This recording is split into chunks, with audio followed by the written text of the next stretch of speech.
Et nous sommes réunis ici pour parler des problèmes des paysans. On a dit dans nos affiches, les paysans vont vous parler. Ils vont parler, nous allons parler au peuple sénégalais, nous allons parler à ceux qui veulent nous diriger demain, partager avec tout le monde les préoccupations du monde rural. Et c'est les différents secteurs qui sont là, que sont le secteur de l'élevage, le secteur de l'agriculture, le secteur de la pêche. Vous avez vu la salle pleine de monde et ces différents acteurs sont là, avec nos partenaires que sont l'administration centrale de l'État, parce que nous, au niveau du CNCR, nous avons jugé nécessaire que nous nous inscrivons en droite ligne sur les politiques définies par l'État. Nous sommes une organisation paysanne citoyenne et qui ne fait autre chose que revient à l'État de définir ses politiques, et nous avons le droit aussi de les appliquer, de les interpréter.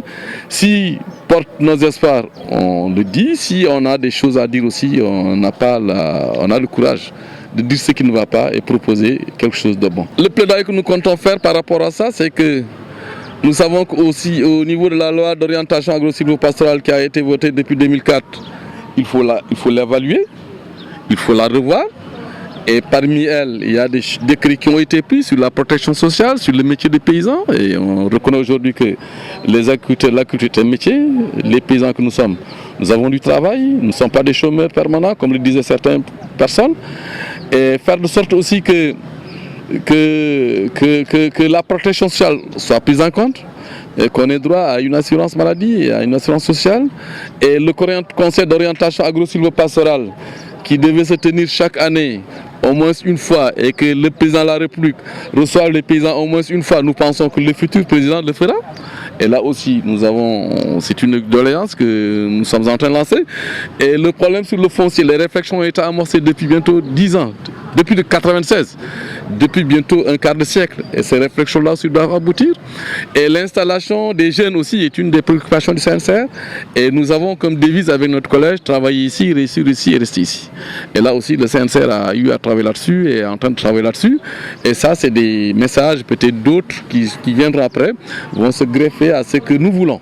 Que ceux qui aspirent à diriger le Sénégal demain prennent en compte et prennent en considération. Et revoir un peu, revoir bien le taux de crédit accordé au monde rural.